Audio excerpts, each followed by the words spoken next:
Hey guys, welcome to today's episode of Twin Flame Truth. Today I am going to be discussing the fact that there is no such thing as a false twin flame or a near twin flame. When I embarked on my journey was where you all are 5 years ago. I came across everything, all these articles and whatever about misinformation about false twin flames and near twin flames, and how do you know if this guy or girl is your false twin flame or your real twin flame or your true twin flame, and all of this, that, and the other. Well, my beautiful, lovely teacher back then told me this, that there is no such thing as a false twin flame or a near twin flame. That was 5 years ago. And I honestly I didn't know that was still a thing out there. I just thought for some reason it was like a known fact that now that I didn't know anyone was still kind of pushing this misconception and this myth around really that much. But it's come to my attention that, yes, people are still hearing or learning from somewhere mistakenly that there's such a thing as a false or near twin flame. So I've decided to do this episode addressing that misconception or myth or whatever you want to call it. Okay, so there is no false and no near twin flame. There is one twin flame. For each and every one of us has one twin flame. And we are our twin flames, only one twin flame, right? There is the twin flame, and then there's everybody else. Okay, there's the twin flame and everybody else. There's no false or near twin flame. We have the twin flame. Then within everybody else, well, what is everybody else?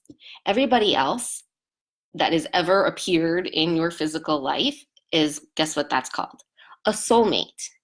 And that's true whether you've known them for you see them for an instant on the street and never again, or they come into your life, just for a reason or a season or your whole lifetime. Anyone that comes into your physical world is magnetized in and brought in by your soul. Why? Because they have some kind of resonance with your soul vibration. Now, and that's the definition of a soulmate. Your twin flame has exact resonance with your soul vibration. You are the exact same soul, therefore the exact same soul vibration and frequency of vibration. No one and nothing else in the entire cosmos or world or whatever has the exact same soul vibration as you, other than your twin flame. So that's why there's twin flame over here, twin flame. And then everybody else who are, if you see them in your physical world at one point or another, they are a soulmate. Now, with everybody else, they can have different levels of resonance with you, so to speak. So other than your twin flame that has exact resonance with you, the next group of people who would have the next closest match of resonance to you, never exact, because that honor only belongs to your twin flame, but our very close resonance with you would be your family members, your close family members, and by extension also your twin flames close family members. You would all be what's called a soul family.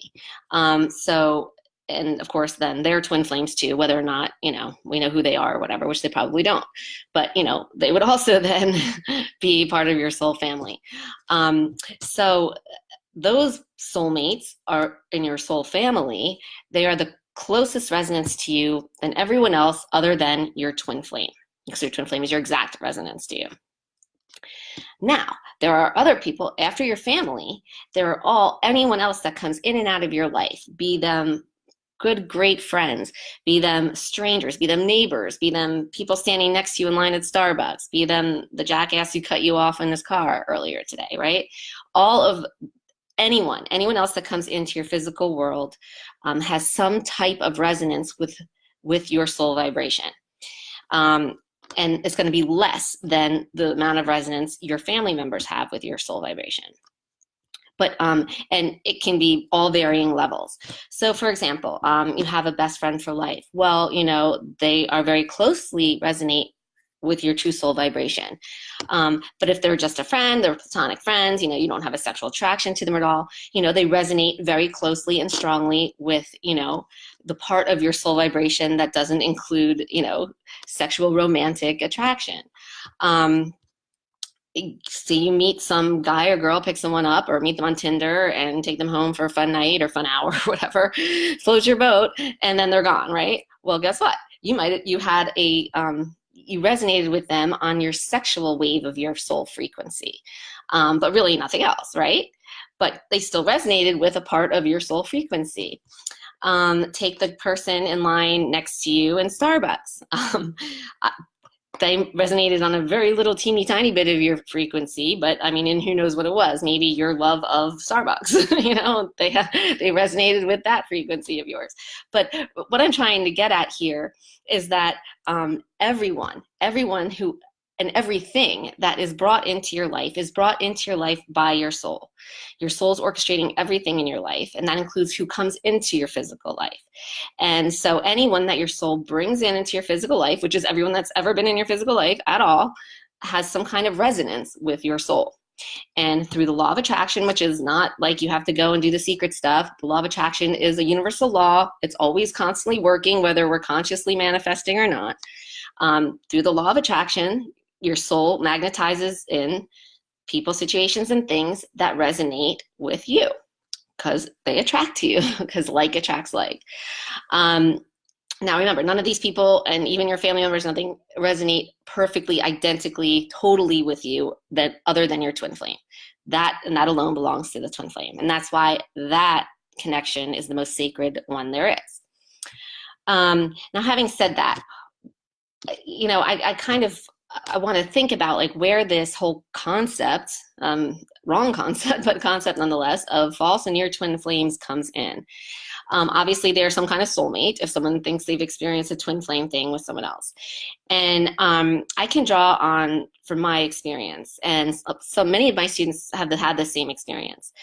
Whereas before I met my twin flame and had soul recognition, you know, the person I had been seeing or dated before that, you know, I started seeing some of the signs of the twin flame thing come in, you know, the traditional signs. For me, it was 11:11. So I started seeing 11:11 like all over the place all of a sudden. And this before, you know, my twin flame came in. And, you know, and so it was so often that, you know, I decided to Google it and be like 11:11, why am I seeing 11:11? And, you know, all these different things came up at the time. But one of them being, oh, because it denotes that you're with your twin flame or whatever, right? And so I thought this guy that I was with was my twin flame. Only because I Googled about 11:11 and I've been seeing 11:11. Well, we break up and then in comes, you know, my actual, my twin flame, the only twin flame for me.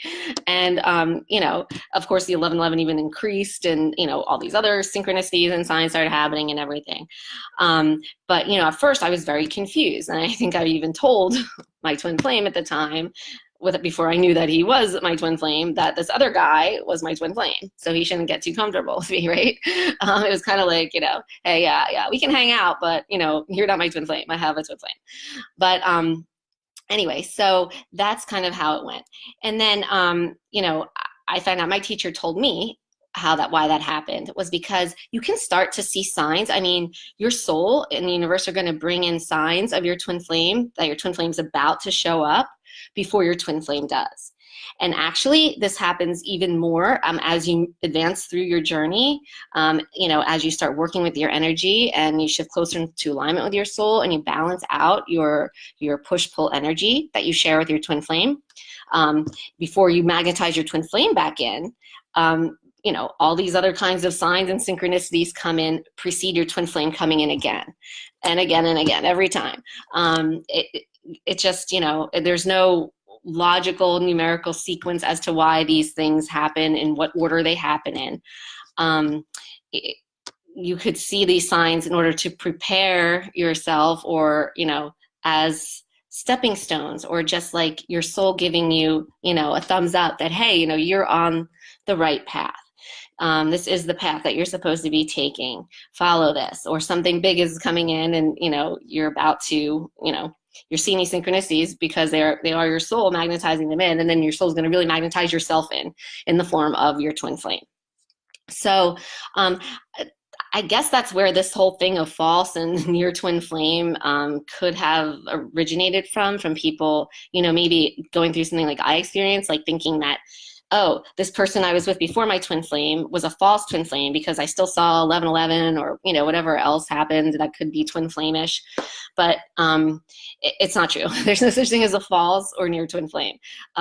Your soul was bringing in those synchronicities before you met your twin flame, just because that's the way it happens. That's the way it goes down, and it even continues to work that way as you move along your journey. So just to put that to rest, no false twin flames, no near twin flames, no one, your soul in the universe isn't shooting out fake twin flames to try to confuse you or get you all confused or anything like that. There is one twin flame, and it is you, and you in another physical form. Every single other person in your life that passes through the night or is there for the long haul, every single one of them is some type of soulmate and has a resonance with some type or some little frequency of your entire soul vibration. Your twin flame has a resonance with your entire soul vibration. So I hope that clears it up. I honestly would have done this video much sooner because, this is something that, I knew from back when I was where you were that I addressed with my teacher pretty quickly, but I honestly didn't know that this was still a thing being passed around out there. Yet another myth, but hopefully that dispelled that for you. And, honestly, it doesn't even really matter though. What are labels, right? If someone comes in and you have a connection with them in some way, shape, or form, you do resonate with everyone that comes in some way, shape, or form. And that's just that. And whether you call them a soulmate or you call them, a not twin flame, or you don't even have to call your twin flame a twin flame. it's a label. It's just a label. What really matters is the energy and the resonance, and how in what way actually you resonate and how much with each person that comes in. And what you feel, you'll feel it. You'll feel the type of resonance you have with people, right? Some people you just have chemistry with, and some people you just, you connect with through various interests. So anyway, that is today's episode of Twin Flame Truth. I hope that helped dispel the myth of false twin flames and your twin flames. And I hope you learned something here today. So hope you enjoyed it. Have a great rest of your week. Lots of love. Thanks for tuning in. Bye.